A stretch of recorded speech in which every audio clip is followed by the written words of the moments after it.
GNR టీవీకి స్వాగతం. బులెటిన్ల ముందుగా హెడ్లైన్స్ చూద్దాం. తెలంగాణ భవన్లో బీఆర్ఎస్ నాయకులు ప్రెస్ మీట్.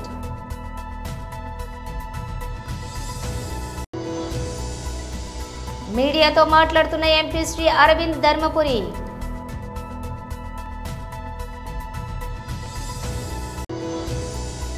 ప్రపంచ పెట్టుబడులకు గమ్యస్థానం తెలంగాణ. గూగుల్ సెర్చ్ సెంటర్ ప్రారంభోత్సవంలో సీఎం మాట్లాడారు. మహిళల టీ20 ప్రపంచ కప్ 2026 షెడ్యూల్ వచ్చేసింది. భారత్ పాక్ మ్యాచ్ తేదీ ఇదే. ఇక డీటెయిల్స్ చూస్తే తెలంగాణ భవన్లో బీఆర్ఎస్ నాయకులు ప్రెస్ మీట్ నిర్వహించారు. మరి చాలా ముఖ్యమైన సమస్య, దాదాపుగా ఉత్తర తెలంగాణలో చాలా పేరెన్నికగన్న ప్రాంతమైన మరి ఆసిఫాబాదు, మిగతా అటవీ ప్రాంతాల్లో నివసిస్తున్న 7 లక్షల మంది గిరిజనుల జీవన్మరణ సమస్య మీద ఈరోజు పత్రికా సమావేశం పెట్టాలని అనుకున్నాం. దీనికి వచ్చిన ప్రింట్ మరి ఎలక్ట్రానిక్ మీడియా మిత్రులందరికీ కూడా హృదయపూర్వక ధన్యవాదాలు. వరంగల్ డిక్లరేషన్ పేరుతో రైతులను దగా చేసి, సరూర్ నగర్ డిక్లరేషన్ పేరుతో విద్యార్థులను దగా చేసి, తుక్కుగూడలో తెలంగాణ ప్రజలందరినీ కూడా 6 గ్యారంటీల మత్తుమందు చల్లి వాళ్ళను దగా చేసి, చేవెళ్ళ డిక్లరేషన్ పేరుతో మరి రేవంత్ రెడ్డి ఇప్పుడున్న ఏఐసిసి అధ్యక్షులు మరి మల్లికార్జున ఖర్గే గారు వచ్చి డిక్లేర్ చేసిన చేవెళ్ళ SC/ST డిక్లరేషన్ పేరుతో ఇలా గిరిజనులను, ఆదివాసీలను వాళ్ళందరినీ కూడా దగా చేస్తున్న వైనాన్ని ఈరోజు తెలంగాణ ప్రజల ముందర పెట్టాల్సిన బాధ్యత బీఆర్ఎస్ పార్టీకి ఉన్నది. మరి మా నాయకులు, తెలంగాణ తొలి ముఖ్యమంత్రి, తెలంగాణ ప్రయోజనాలే గుండెలో పెట్టుకొని నిరంతరం జీవించే వ్యక్తి కేసీఆర్ గారు తెలంగాణలో అన్ని వర్గాలను అద్భుతంగా ప్రగతి పదం వైపు నడిపిస్తే, ఇవాళ రేవంత్ రెడ్డి గారు డిక్లరేషన్ల పేరుతో అందరినీ దగా చేసి లేటెస్ట్గా ఆదివాసీలను కూడా దగా చేసే పరిస్థితికి ఇలా వచ్చింది. ఇటీవల ప్రభుత్వం జీవో నెంబర్ 49 పేరుతో కుమరం భీం కన్జర్వేషన్ రిజర్వ్ అంటే ఉమ్మడి ఆదిలాబాద్ జిల్లాలో ఉండే కవ్వాల అభయారణ్యాన్ని మహారాష్ట్రలో ఉండే అంధారీ తడోబా అభయారణ్యంతో కలుపుతూ ఒక టైగర్ కారిడార్ను ఏర్పాటు చేస్తున్నాం. ఈ టైగర్ కారిడారు వల్ల చాలామందికి కూడా ఉపాధి దొరుకుతుంది, చాలా మంచిగా అవుతుంది అని చెప్పేసి జీవో నెంబర్ 49 మరి వారు రేవంత్ రెడ్డి గారి ప్రభుత్వం రిలీజ్ చేసింది. ఇందులో చాలా తప్పులు ఉన్నాయి. మొట్టమొదటిది. రెండవది, రాజ్యాంగంలో ఉండే 5వ షెడ్యూలు, అదేవిధంగా మీడియాతో మాట్లాడుతున్న MP Shri Aravind Dharmapuri. Challenged people they have come. అందులో వాళ్ళకి కాంగ్రెస్ పార్టీ చేసిన వాగ్దానాలు, వాళ్ళ పెన్షన్ని 6,000కు పెంచుతామని, ఓల్డేజ్ పెన్షన్లు 4,000కు పెంచుతామని, స్పెషల్లీ ఛాలెంజ్డ్ వాళ్ళకి ఫ్రీ బస్ పాసులు చేస్తామని, ఇటువంటి చిన్న చిన్న ప్రామిసులు కూడా దట్టు స్పెషల్లీ ఛాలెంజ్డ్కి చేసిన ప్రామిసులు కూడా ఇంప్లిమెంట్ చేయని దౌర్భాగ్యపు ప్రభుత్వం ఈ కాంగ్రెస్ ప్రభుత్వం, కనికరం లేని ప్రభుత్వం కాంగ్రెస్ ప్రభుత్వం. మహిళలకు కూడా 4,000 పెన్షన్ చేస్తున్నారు, చేయలేదు. ఇటువంటి ఇక్కడ తెలంగాణలో బీజేపీ భరోసా పేరు మీద ఈ కార్యక్రమం చేపడతా ఉన్నాము. గ్రీవియన్స్ సెల్ ఏర్పాటు చేసి అందరు పబ్లిక్ రిప్రజెంటేటివ్స్ రోజు ఒకళ్ళు కూర్చోవటము. ఇది కార్యక్రమం సెంట్రల్ గవర్నమెంట్లో కూడా, సెంట్రల్ పార్టీలో కూడా జరుగుతూ ఉంది. బీజేపీ సహయోగ్ పేరు మీద ఒక ప్రోగ్రెసివ్ స్టెప్ ఇది. సమాజంలో ఎటువంటి గ్రీవియన్సెస్ ఉన్నా కూడా అక్కడ వచ్చి యూనియన్ మినిస్టర్స్ కానీ ఎంపీస్ కానీ చెప్పుకునే పరిస్థితి క్రియేట్ చేయడము ఇది భారతీయ జనతా పార్టీ కేంద్ర నాయకత్వం యొక్క మంచి ఆలోచన. దీన్ని అందరూ సద్వినియోగం చేసుకోవాల్సిందిగా నేను కోరుతా ఉన్నాను. ఇది కంటిన్యూ అవుతుంది కూడా.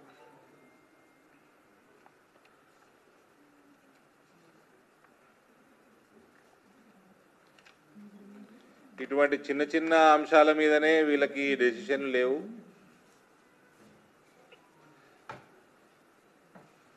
వీటికే పైసలు లేవంటున్నాడు రేవంత్. ఇవాళ ఏ గ్రామానికి వెళ్ళినా ఏ పట్టణానికి వెళ్ళినా కాంగ్రెస్ పార్టీ యొక్క ఇమేజు భూస్థాపితం అయిపోయింది. ఇప్పుడు ఉన్న ప్రభుత్వము దేనికి వనికిరాని పనికి మాలిన ప్రభుత్వం అన్నది ప్రజల నిర్ణయానికి కూడా వచ్చేసింది. ఇవన్నీ కూడా కప్పిపుచ్చుకోవడానికి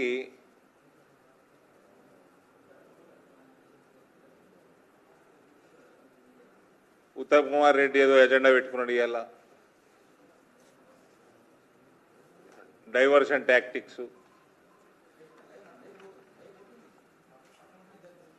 ఇందులో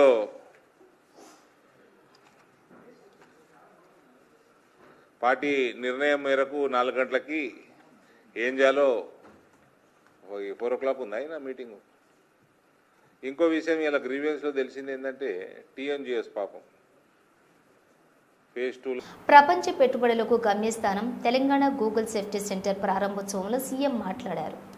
Friends, my colleague Sridhar Babu and Dr. Mallu Ravi, I'm happy to inaugurate Google Safety Engineering Center in Hyderabad, Telangana.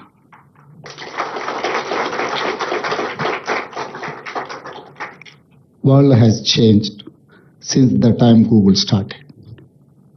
Today, our lives are totally digital. Today, we are worried about privacy, security, safety. Our economy, our government, our lives are digital. If digital is safe, we will grow. I am proud Google will use the cybersecurity hub to develop advanced security and safety solutions. This will focus on skill development, create employment and increase security capabilities of India. I love your company's philosophy. Do no evil. Like Google, my government believes do only good. Even if benefits are slow, we must focus on long term. I'm sure if global companies search for best investment place, answer will be Telangana. The first link will be Hyderabad. We call this Telangana Rising. We want to grow Telangana into $1 trillion economy by 2035, $3 trillion economy by 2047. Our freedom, we are going to enjoy 100th year in 2047. That time, Telangana is going to reach $3 trillion economy. Now our population is 2.5% in Indian population. We are contributing 5% GDP. That time we wanted to contribute 10% GDP in Indian economy. We call Telangana Rising. We wanted to make 1 crore women multi-millionaires. Now we have self-help group women are 67 lakh members in it. So now I wanted to upgrade their financial capabilities. Cricket అభిమానులు ఎంతగానో ఎదురు చూసిన ICC మహిళల T20 ప్రపంచ cup 2026 పూర్తి షెడ్యూల్ను ICC ఈరోజు విడుదల చేసింది. ఈ మెగా టోర్నమెంట్ 2026 జూన్ 12న ఇంగ్లాండ్లోని ఎడ్జ్బాస్టన్ స్టేడియంలో అంగరంగ వైభవంగా ప్రారంభం కానుంది. ఫ్లడ్ లైట్ల వెలుతురులో జరిగే తొలి మ్యాచ్లో ఆతిథ్య ఇంగ్లాండ్ జట్టు శ్రీలంకతో తలపడనుంది. ఈ టోర్నీలో మొత్తం 12 జట్లు ప్రతిష్టాత్మక ట్రోఫీ కోసం పోటీ పడతాయి. గత ఏడాది ఈ ట్రోఫీని న్యూజిలాండ్ జట్టు గెలుచుకున్న విషయం తెలిసిందే. నెల రోజుల పాటు సాగే ఈ క్రికెట్ సమరంలో మొత్తం 33 మ్యాచ్లు ఇంగ్లాండ్ వెల్స్లోని 7 వేర్వేరు వేదికలపై జరగనున్నాయి. భారత క్రికెట్ అభిమానులు అత్యంత ఆసక్తిగా ఎదురుచూసే భారత్ పాకిస్తాన్ మధ్య గ్రూప్ స్టేజ్ మ్యాచ్ జూన్ 14న జరగనుంది. ఈ హై వోల్టేజ్ మ్యాచ్కు కూడా బర్మింగ్హామ్లోని ఎడ్జ్బాస్టన్ స్టేడియమే ఆతిథ్యం ఇవ్వనుంది. భారత కాలమానం ప్రకారం ఈ మ్యాచ్ రాత్రి 7 గంటలకు ప్రారంభమవుతుందని ఐసీసీ వర్గాలు తెలిపాయి. ఇప్పటి వరకు టీ20 ఫార్మాట్లోని భారత్ పాకిస్తాన్ మహిళల జట్టు 15 సార్లు ముఖాముఖి తలపడగా అందులో 12 సార్లు భారత జట్టే విజయం సాధించింది. ఇరు జట్ల మధ్య చివరిసారిగా 2024 అక్టోబర్ 6న ఐసీసీ మహిళలు టీ20 ప్రపంచ కప్లో మ్యాచ్ జరిగింది. ఆ మ్యాచ్లో పాకిస్తాన్ మహిళల జట్టుపై భారత మహిళల జట్టు 6 వికెట్ల తేడాతో ఘన విజయం సాధించింది. ఈ నేపథ్యంలోనే మరోసారి దాయాదుల పోరు కోసం అభిమానులు ఉత్కంఠంగా ఎదురుచూస్తున్నారు. పెద్దపల్లి జిల్లా గోదావరి ఖానీ కార్పొరేషన్ టీ జంక్షన్ వద్ద ట్రాఫిక్ అవగాహన సదస్సు నిర్వహించారు. ఈ కార్యక్రమానికి గోదావరి ఖానీ ట్రాఫిక్ ఏసీపీ శ్రీనివాస్ పాల్గొని ట్రాఫిక్ నియమాలను పాటించని వాహనదారులకు అవగాహన కల్పించడంతో పాటుగా భద్రతా ఫ్లకార్డులను ట్రాఫిక్ పోలీసులు ప్రదర్శించారు. ద్విచక్ర వాహనదారులు విధిగా హెల్మెట్ ధరించాలని, కారు నడిపే వారు సీట్ బెల్ట్ వేసుకోవాలన్నారు. వాహనదారులు సంబంధిత పత్రాలను వెంట తెచ్చుకోవాలని, ట్రాఫిక్ నియమాలను పాటిస్తూ సురక్షితంగా గమ్యం చేరాలని సూచించారు. ఈ కార్యక్రమంలోని గోదావరి ఖని ట్రాఫిక్ సిఐ రాజేశ్వరరావు మరియు Peddapalli traffic CI Anil, Mancherial traffic CI Satyanarayana మరియు ట్రాఫిక్ ఎస్ఐలు, ట్రాఫిక్ పోలీస్ సిబ్బంది పాల్గొన్నారు.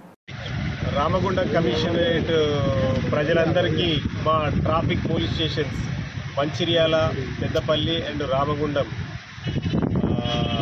సిబ్బంది తరఫున, తర్వాత మా కమిషనరేట్ తరఫున ప్రజలకు విజ్ఞప్తి చేసేది ఏంటంటే, ప్రజలందరూ కూడా హెల్మెట్ తప్పకుండా ధరించాలి, సీట్ బెల్ట్ తప్పకుండా ధరించాలి. ఆ తర్వాత ఎట్టి పరిస్థితిలోనూ తాగి వాహనం నడపొద్దు, అతివేగంగా వాహనం నడపకండి. తర్వాత మీ ప్రాణాలు, ఎదుటివారి ప్రాణాలకు ముప్పు కలిగించే విధంగా ఎట్టి పరిస్థితుల్లో డ్రైవింగ్ చేయొద్దు. ఒక 5 నిమిషాలు లేట్ అయితే పెద్దగా జరిగే నష్టమేం లేదు, కానీ అతివేగంగా లేదా తాగి వాహనం నడిపితే మీకు కానీ తర్వాత ఎదుటివారికి కానీ ప్రమాదం జరిగే అవకాశం ఉన్నందువల్ల, ఫ్యామిలీస్ అందరికీ కూడా అతి ఎక్కువ నష్టం జరిగే విధంగా ఉన్నందువల్ల దయచేసి అన్ని జాగ్రత్తలు తీసుకొని వాహనం నడపాలని నేను మా రామగుండం కమిషనరేట్ ట్రాఫిక్ పోలీస్ తరఫు నుంచి విజ్ఞప్తి చేస్తున్నాను. ప్రతి సంవత్సరం భారతదేశంలో చూసుకుంటే ప్రతి సంవత్సరం రోడ్ యాక్సిడెంట్లో 1,65,000 మందికి పైగా చనిపోతున్నారు. అలాగే 5 నుంచి 6 లక్షల మంది తీవ్రంగా గాయాల పాలవుతున్నారు. ఈ సంఖ్యను మీరు దాదాపుగా గత 10 సంవత్సరాల నుంచి లెక్క వేసిన ఎంతైతే దయచేసి మీరే గమనించగలరు. కాబట్టి ప్రతి ఒక్కరు కూడా ట్రాఫిక్ రూల్స్ ప్రకారము, తర్వాత అతిక్రమించకుండా ట్రాఫిక్ రూల్స్ని అలాగే జాగ్రత్తలు తీసుకొని వాహనం నడిపితే మీకు మంచిది, తర్వాత మీ ఎదుటి ప్రయాణికులకు కూడా మంచిదని మేము భావిస్తూ ట్రాఫిక్ అవేర్నెస్ చర్యలో భాగంగా ఈరోజు రామగుండం పట్టణంలో మేము ఈ ప్రోగ్రాం చేపట్టినాము. ప్రజలందరూ దయచేసి మాకు సహకరించాలని విజ్ఞప్తి చేస్తున్నాం. ప్రకాశం జిల్లా కనిగిరి నియోజకవర్గం పామూరు పట్టణంలో గవర్నమెంట్ హై స్కూల్ నందు విద్యార్థులపై జరుగుతున్న కొన్ని విషయాలపై విద్యార్థులకు అవగాహన కలిగిస్తూ 15 సంవత్సరాలు 16 సంవత్సరాల వయసులో పెళ్లిళ్లు చేసిన తల్లిదండ్రులపై కేసులు నమోదు చేయబడును. స్కూల్లో విద్యార్థుల పట్ల ఉపాధ్యాయులు కానీ స్కూలు వదిలే టైంలో బయట వ్యక్తులు విద్యార్థుల పట్ల వేధింపులకు గురి చేసినా వెంటనే పోలీసు వారికి సమాచారం ఇవ్వాలని ఎస్ఐ కిషోర్ బాబు విద్యార్థులకు తెలిపారు. ఈ కార్యక్రమంలో పాల్గొన్న స్కూల్ హెచ్ఎం కోటిరెడ్డి, మహిళా పోలీస్ శ్రీదేవి, ధనలక్ష్మి, గాయత్రి, విద్యా కమిటీ చైర్మన్ కొండలరావు పాల్గొన్నారు. అట్లా అపోహలతో కొన్ని మ్యారేజెస్ జరుగుతూ ఉంటాయి. అలాంటి సందర్భాలు ఏమైనా వచ్చినా కూడా మీరు అది మా నోటీస్ తీసుకొస్తే అలాంటిగా మీరు చదువుకోవాలనుకుంటారు కాబట్టి మీకు చదువు చేయించడం, మీ తల్లిదండ్రులకి కౌన్సిలింగ్ చేయడం అలాంటి పరిస్థితులు లేకుండా చూస్తాం. ఓకేనా? ఏమి సమాధానం మీ దగ్గర చెప్పండి. మీ అందరికీ చదువుకొని మంచి మంచి ఆఫీసర్లు అవ్వాలని ఉంటుంది కదా. ఇప్పుడు మీకు మ్యారేజ్ చేసి అవన్నీ సాధ్యపడతాయా? పడవు కదా. సో అలాంటి ఆటంకాలు ఇంట్లో వాళ్ళు చెప్పినా మేము వాళ్ళేమనము, వాళ్ళకి కౌన్సిలింగ్ చేస్తాము. ఇలా చేయకూడదని చెప్పి మళ్ళీ మీరు చదువుకునే పరిస్థితి కల్పిస్తాము. తర్వాత ఇంక మీ హాస్టల్స్లో ఇంకేమైనా ప్రాబ్లమ్స్ ఉన్నా, ఇక్కడ ఇంకేమైనా కోఎడ్యుకేషన్లో బయట బాయ్స్ కానీ లేకపోతే బయట ఆటో వాళ్ళు కానీ ఇంకెవరైనా సరే మిమ్మల్ని మీరు ఇక్కడి నుంచి వెళ్ళేటప్పుడు వచ్చేటప్పుడు వెంబడిస్తున్నా, మిమ్మల్ని కామెంట్ చేస్తున్నా, లేకపోతే ఇంకేదైనా టీచింగ్ లాగా చేస్తున్నా, ఏమున్నా సరే మా నోటీస్ తీసుకురండి. ఎవ్రీ 1 వీక్ ఒకసారి ఏదో ఒక టైంలో మేము మిమ్మల్ని మీట్ అవుతాము, మీ ప్రాబ్లమ్స్ తెలుసుకుంటాము. నోట్ చేసి పెట్టుకొని మాకు ఆ విషయాలు తెలియపరచండి, వాళ్ళ కథ మేము చూస్తాము. ఓకేనా? ఇంకా ఏమన్నా ప్రాబ్లమ్స్ ఉన్నాయా? మాట్లాడటం ఇట్లాంటి పనులు చేస్తే అవన్నీ బ్యాడ్ టచ్. ఎవరు కూడా ఈవెన్ పేరెంట్స్ కూడా ఎలా పడితే అలా టచ్ చేయడానికి వీలు లేదు. ఆ విషయాలన్నీ మీకు గతంలో కూడా చెప్పుకున్నారు మా వాళ్ళు. మీ అందరికీ మళ్ళీ రిపీట్ చేయాలా ఐడియా ఉందా? చెప్పారా చెప్పలేదా? ఏమి వినాలంటే మాట్లాడుతున్నారు కేసులు ఎప్పుడు వినలేదా? చెప్పండి. అట్లాంటి పనులు ఎవరు చేసినా ఈవెన్ టీచర్ గారైనా చేస్తే ఇమీడియట్లీగా మా నోటీస్కి తీసుకురావాలి, మీ హెడ్ మాస్టర్ గారి నోటీస్కి తీసుకురావాలి. మీరు అలా ఇబ్బంది పడుతూ ఇక్కడ ఎడ్యుకేషన్ వాతావరణం కరెక్ట్గా లేనప్పుడు ఇక్కడ చదువుకోవాల్సిన అవసరం లేదు. అలాంటి టీచర్నే ఇక్కడి నుంచి పంపించేస్తాం, వాళ్ళు ఎక్కడికి వెళ్ళాలో అక్కడ పంపించేస్తాం. ఓకేనా? మీరు ఫ్రీగా హ్యాపీగా చదువుకోవాలి. దానికి కావాల్సిన వాతావరణం మేము సార్ వాళ్ళు ఇక్కడ క్రియేట్ చేస్తాం. ఓ ఇష్యూ దాని గురించి. ఇకపోతే బాల్య వివాహాల గురించి చెప్పారు. వివాహ వయసు రాకుండా ఆడవారికి 18 సంవత్సరాలు, మగవారికి 25 సంవత్సరాలు వివాహ వయసు రాకుండా ఇంట్లో కొంతమంది అమ్మమ్మ చచ్చిపోతున్నాను లేకపోతే తాతయ్య చచ్చిపోతున్నాడు అని చివరి కొరకు తీర్చాలని పెళ్ళిళ్ళు చేస్తుంటారు 12 ఏళ్ళకి 11 ఏళ్ళకి. అట్లా మెచ్యూరిటీ వయసు లేకుండా మ్యారేజ్ చేస్తే అంత చిన్న వయసులో పిల్లల్ని కంటే ఎన్ని ఇబ్బందులు ఉంటాయో మెడికల్గా కానీ తర్వాత అన్నింటిలో పోయింది. కాబట్టి ఎప్పుడో ఒక 70-80 ఏళ్ల క్రితం అలాంటి మ్యారేజెస్ జరిగేవి. అప్పట్లో అవగాహన లేక జరిగేవి. ఇప్పుడు ఇంత టెక్నాలజీ వచ్చి ఇంత ఎడ్యుకేషన్ డెవలప్ అయిన తర్వాత వివాహ వయసు కంటే ముందు ఎవరు వివాహాలు చేసుకోవడానికి వీలు లేదు, చట్టం ఒప్పుకోదు.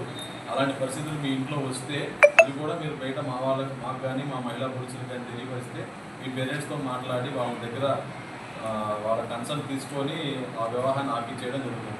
మీకేమో చదువుకోవాలని ఉంటుంది, కానీ ఇంట్లో వాళ్ళు ఎవరో వాళ్ళ పేరెంట్స్కి మీ తాతలకి వాళ్ళకి బాగాలేదని వాళ్ళు కూడా వెంటనే వస్తాయి.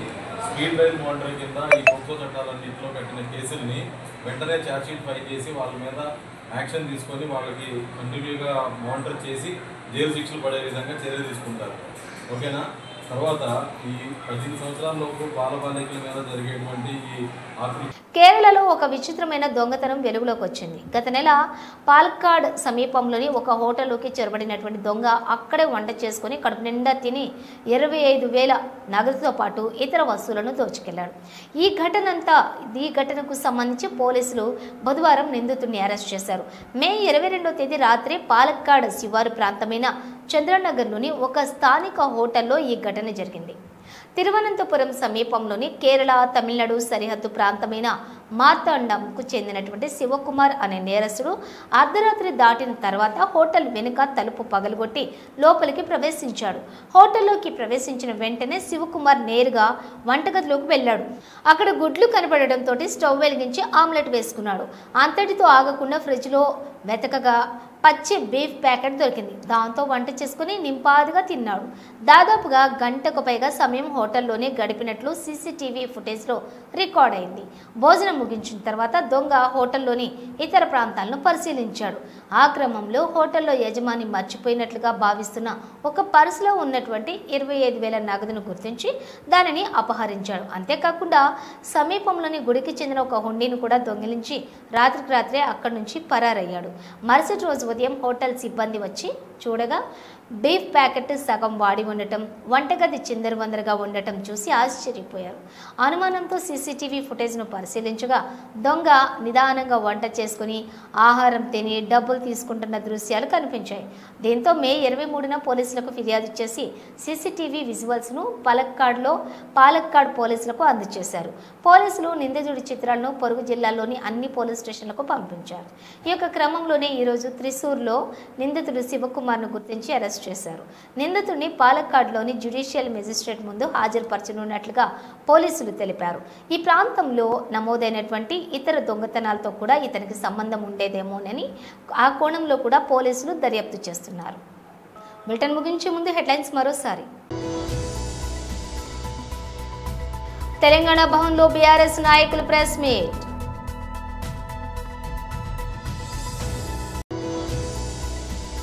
మీడియాతో మాట్లాడుతున్న ఎంపీ శ్రీ అరవింద్ ధర్మపురి.